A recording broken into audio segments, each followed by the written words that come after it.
Hello everyone, take out your history book, open page number 79।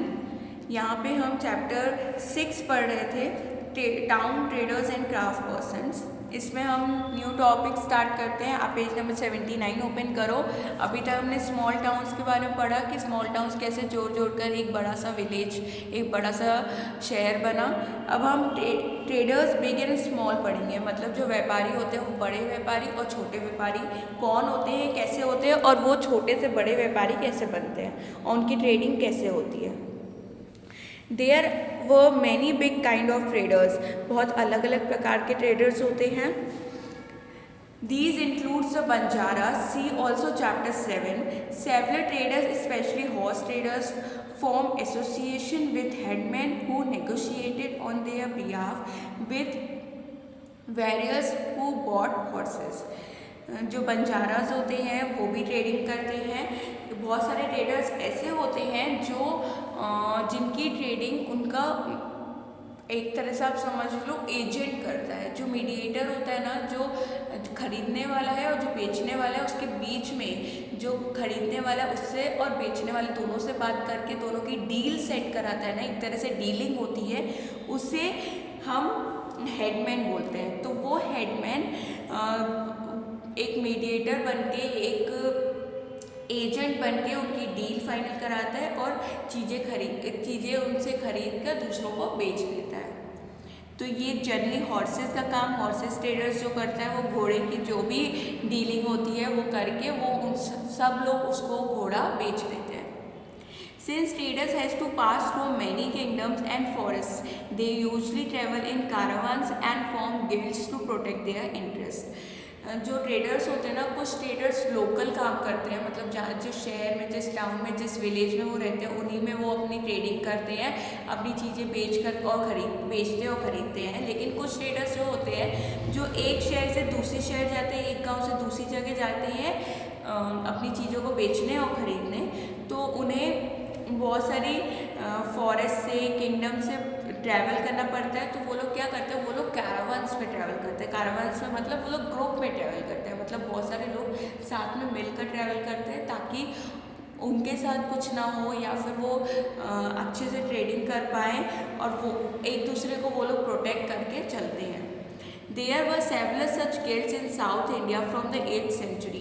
8th century में बहुत सारे guilds ऐसे बने, मतलब बहुत सारे ग्रुप्स बने जो साथ में ट्रेडिंग करते हैं, साथ में ट्रैवल करते हैं। और साउथ इंडिया में सबसे पहले गिल्ड मतलब एक ग्रुप बनाया गया था। Turn the page, open page number 80। 8th century के बाद the most famous bring the Manigramam and the Nanadesi. तो 8th सेंचुरी के बाद गिल्ड्स बने थे, कौन सा, मैनिकरम का और नानादेसी का। These guilds traded extensively both within the peninsula and the with south east Asia and China. तो ये दोनों जो गिल्ड थे, मतलब ये दोनों जो ग्रुप थे, मैनिकरम और नानादेसी, वो कहाँ पे डीलिंग करते थे, ट्रेडिंग कहाँ पे करते थे, पेनिसुला में और साउथ एशिया और चाइना में। There were also communities like the Chitras and the Marwari Oswals who went to become the principal trading group of the country. जो कम्युनिटीज़ बनाई गई थी उसमें जैसे चित्रास हो गया और मारवाड़ी हो गया, वो बहुत बड़ी ट्रेडिंग ग्रुप थे। मतलब उनका नाम जो था चित्रास और मारवाड़ी, वो बहुत बड़े ट्रेडिंग ग्रुप थे, मतलब व्यापार के बहुत बड़े ग्रुप थे कंट्री के। Gujarat traders including the communities of Hindu Banias and Muslim Bohras. जो गुजरात में थे ना ट्रेडर्स, हिंदू को बनियास बोला जाता था और मुस्लिम को बोरास बोला जाता था। तो उनकी कम्युनिटी, उनके ग्रुप का ये नाम था। हिंदू में बनियास बोला जाता था और मुस्लिम में बोरास बोला जाता था उस टाइम में। जो ट्रेडिंग ग्रुप थे, जो लोग एक ग्रुप बनाते, एक साथ ट्रैवल करते हैं और एक साथ ट्रेडिंग करते हैं, तो उनके जो ग्रुप था, उनके ग्रुप को, हिंदू के ग्रुप को बनियास बोला जाता था और मुस्लिम के ग्रुप को बोरास बोला जाता था। Trader extensively with the ports of the Red Sea, Persian Gulf, East Africa, Southeast Asia and China। इन सब जगहों में भी ट्रेडर्स का काम होता था, इन सब जगहों में भी कम्युनिटीज़ और ग्रुप्स बनते थे। They sold textiles and spices in these ports and in exchange bought gold and ivory from Africa and spices, tin, Chinese, blue potteries and silver from south east Asia and China. पहले के time पे जो countries थी जो वो लोग dealing करती थी, जो खरीदती और बेचती थी, तो ज़रूरी नहीं है कि वो कैश में ही डीलिंग करती थी।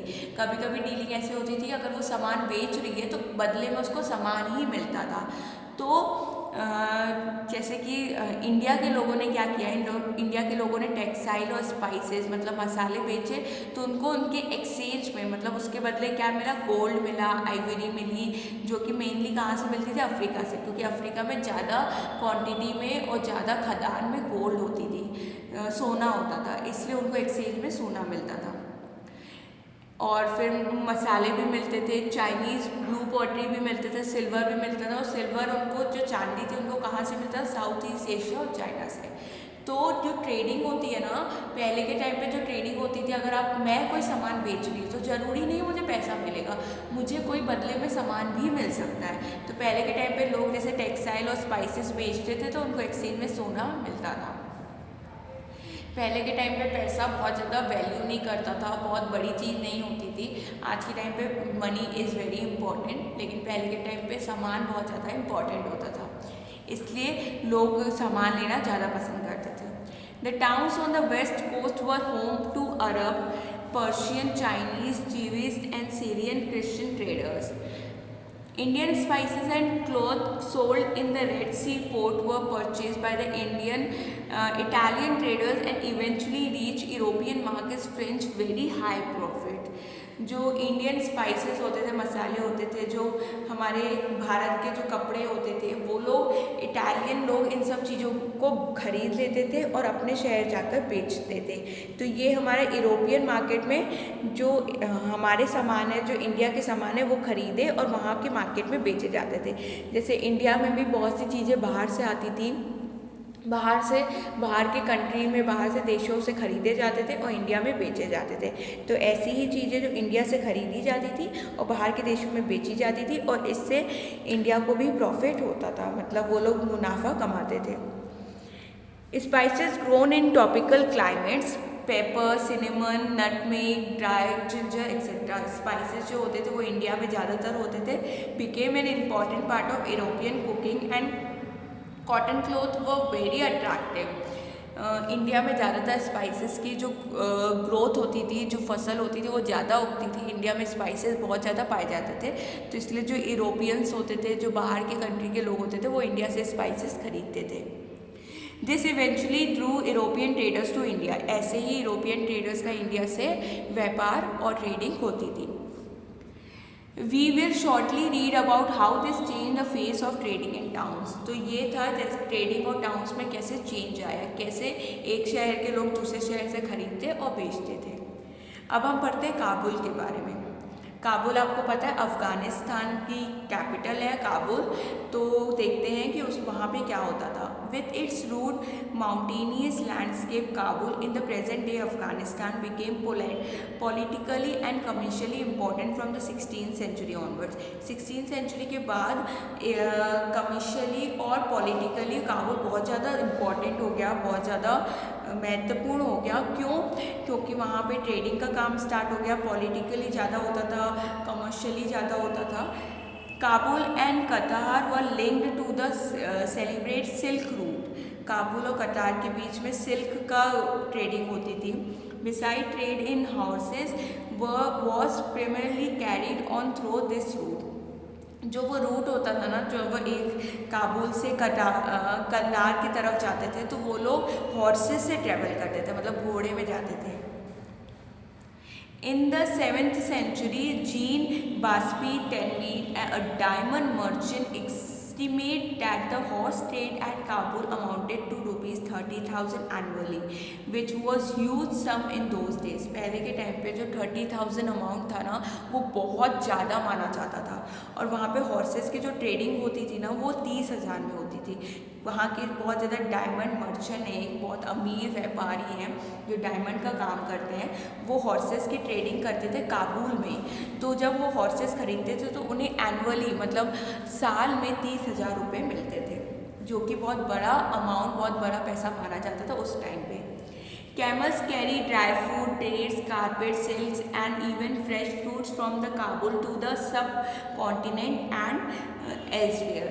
जो कैमल्स में लोग जब ट्रैवल करते थे ट्रेडिंग के लिए तो कैमल्स में ड्राई फ्रूट्स हो गए या फिर सिल्क हो गया, कारपेट्स हो गए, ये सब अपने जो सामान है वो कैरी करते थे और अपने सब कॉन्टिनेंट्स में जाकर बेचते थे। Slaves were also bought here for sale, slaves भी लाए जाते थे बेचने के लिए। तो काबुल में भी चीज़ें बेची जाती थी और काबुल भी एक जगह से दूसरी जगह कैमल्स में ट्रैवल करते थे ताकि वो अपना सामान अच्छे से कैरी कर पाएँ और उसको उन दूसरे शहर में जाकर बेच सके। Okay, thank you.